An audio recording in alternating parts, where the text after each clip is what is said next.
keetiin bashanna nutis keenyaan bashanna atis keetiin bashanna nutis keenyaan bashanna shakkii maaloo namni silaa nama maali shakkii maaloo nama waliin chaachisiini shakkii maaloo si jaaladhe siin jennaani shakkii maaloo karaa natti hin dheeressini shakkii maaloo qarshii lama qaba ani shakkii maaloo kanin gurgure roota shakkii maaloo kan boru rabbitu beeka shakkii maaloo kanarraa gamna goota jaalallee keessa nama bareecha yaa shamarree amma keessa dubbanni keessa nama bareecha yaa shamarree kennan keessa geera geera geera geera geera wajjin biyya gala geera geera geera geera geera wajjin biyya gala yaa kimmine mucaa bagaraacha jaalallee kee mucaa nama maraata yaa kimmitu mucaa bagaraacha jaalallee kee mucaa nama maraata biyyi maraate kunu jaalala kee anis maraate kunu jaalala kee biyyi maraate kunu jaalala kee anis maraate kunu jaalala kee biyyi maraate kunu jaalala kee anis maraate kunu jaalala kee biyyi maraate kunu jaalala kee anis maraate kunu jaalala kee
nutis keenyaan bashanna atis keetiin bashanna nutis keenyaan bashanna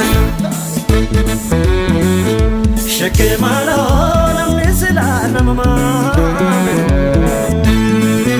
shakkii maaloo nama waliin chaachisiini shakkii maaloo si jaaladhe siin jennaani shakkii maaloo dubbii natti hin dheeressini shakkii maaloo qarshii lama qaba ani shakkii maaloo kanin gurgure roota shakkii maaloo kan boru rabbitu beeka shakkii maaloo kanarraa gamna goota jaalallee keessa nama maraacha yaa shamarree baale keessa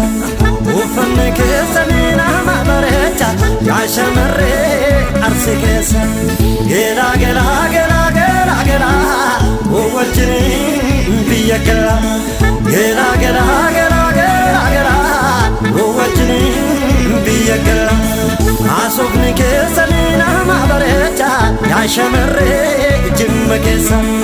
ejjenni keessa baana maraasa yaa shamarree boorana keessa uffanni keessa nama bareecha yaa shamarree harar keessa ejjenni keessa nama bareecha yaa shamarree wallo keessa biyyi maraate kunoo jaalala kee anis maraate kunoo jaalala kee biyyi maraate kunoo jaalala kee anis maraate kunoo jaalala kee biyyi maraate kunoo jaalala kee anis asmara